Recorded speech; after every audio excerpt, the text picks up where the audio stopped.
प्रभु जी, मेरा प्रश्न ये है कि क्या हम अपने दिमाग को इतना तेज कर सकते हैं कि कोई भी चीज को एक बार सुने फिर उसे कभी ना भूलें? ब्रह्मचर्य, ये ब्रह्मचर्य से हो सकता है, और तो इतनी सामर्थ्य नहीं है। ये ब्रह्मचर्य में होता है। या पूर्व का कोई तप, जैसे छोटे से बालक में देखा जाता है भारी स्मृति, भारी ज्ञान, वो पूर्व का उसका तप है, भजन है। तो अभी जन्मा 5 वर्ष का है, 6 वर्ष का है, वो बड़ा ज्ञान उसको है, वो पूर्व का उसका स्टॉक है। पर इस जन्म में हम स्मृति को अगर, तो वो ब्रह्मचर्य ही है। अगर हम ब्रह्मचर्य का नाश करेंगे तो स्मृति नहीं रहेगी। एक सीधा उत्तर है, आपका खान पान ठीक हो, आपका ब्रह्मचर्य ठीक हो, सात्विक भाव हो, तो स्मृति जागृत हो जाएगी। लेकिन गुरुदेव महाराज, मैं तो मतलब शादीशुदा हूँ गुरुदेव। मेरी तो ब्रह्मचर्य धर्म पूर्वक गृहस्थी में भी तो रहा जाता है। शादीशुदा का मतलब बेविचारी थोड़ी होता है। देखो, जो शास्त्रीय पद्धति है तो संतानोत्पत्ति के लिए आदेश है, उसको नियम पूर्वक अगर निर्वाह किया जाए तो एक पत्नी व्रत रखने वाला, धर्म से चलने वाला, और वैसे शास्त्रीय पद्धति प्रत्येक मासिक धर्म के बाद, जो 10 दिन के बाद लगो, संतानोत्पत्ति के निमित्त समस्त देवताओं और भगवान को नमस्कार करके वो गृहस्थ ब्रह्मचारी में, तो उसमें स्मृति की, देखो स्मृति का नाश एक काम ही कर देता है। कामा संजायते क्रोधा, क्रोधा स्मृति विभ्रमा, और स्मृति भ्रंशात बुद्धिनाशो, और बुद्धिनाशात प्रणश्यति।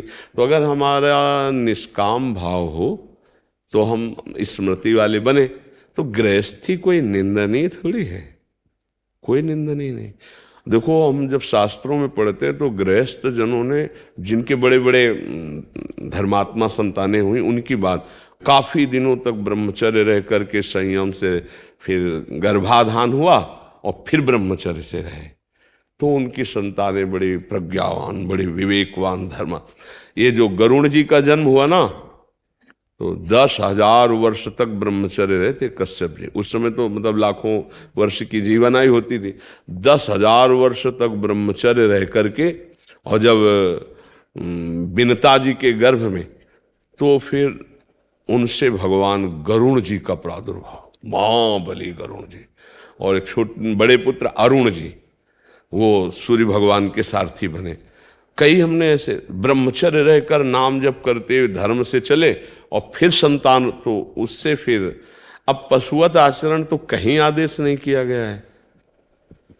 गृहस्थी में भी अगर जैसे मानो 20-22 वर्ष तक ब्रह्मचारी रहा, फिर गृहस्थी में गया तो परिपक्व फसल है। जैसे गेहूं गलेथ में हो, काट ले तो एक दाना नहीं मिलेगा, और परिपक्व फसल हो जाए तो कुंतलों अनाज सालों खाते रहो, ऐसा अनाज पैदा हो जाए। तो ऐसे वीर भी परिपक्व होता है, ब्रह्मचर्य भी। जैसे 20 से 25 वर्ष तक बिल्कुल ब्रह्मचर्य रहे बाल्यावस्था से, फिर गृहस्थ में जाए तो परिपक्व फसल है, संतानोत्पत्ति, फिर संयम से जीवन, तो वो महात्मा ही है, वो ब्रह्मचारी भी है। एक पत्नी व्रत धर्म पूर्वक चलने वाला, वो बेविचारी नहीं कहा जाता। वो गृहस्थ कोई निंदनीय नहीं, वो बंदनीय है। अब हम लोग पैदा कहाँ हुए? गृहस्थों से ही तो ये ना। कोई भी परम बड़े बड़े परमहंस कहाँ पैदा हुए? धन्य है वो माता पिता, वो भी तो गृहस्थी में थे, जिनके बड़े बड़े महापुरुष प्रकट हुए। तो क्या गृहस्थी कोई निंदनीय बात थोड़ी है? अगर बच्चा संयम से चले तो। अब संयम को नष्ट कर दे तो फिर चाहे गृहस्थी में ना जाए तो भी नष्ट हो जाएगा। बहुत प्रकार हैं, तो हमें लगता है अगर संयम से चला जाए तो गृहस्थ धर्म में बंधनी। पर स्मृति जो है वो ब्रह्मचर्य से, मतलब वीर शक्ति ही स्मरण को बहुत जोर की पवित्र रखती है, बहुत स्मृति जागृत हो जाती है। पर ब्रह्मचर्य पर महत्व दे। अब ऐसा थोड़ी कि कोई मनमानी आचरण करे। क्यों बच्चा?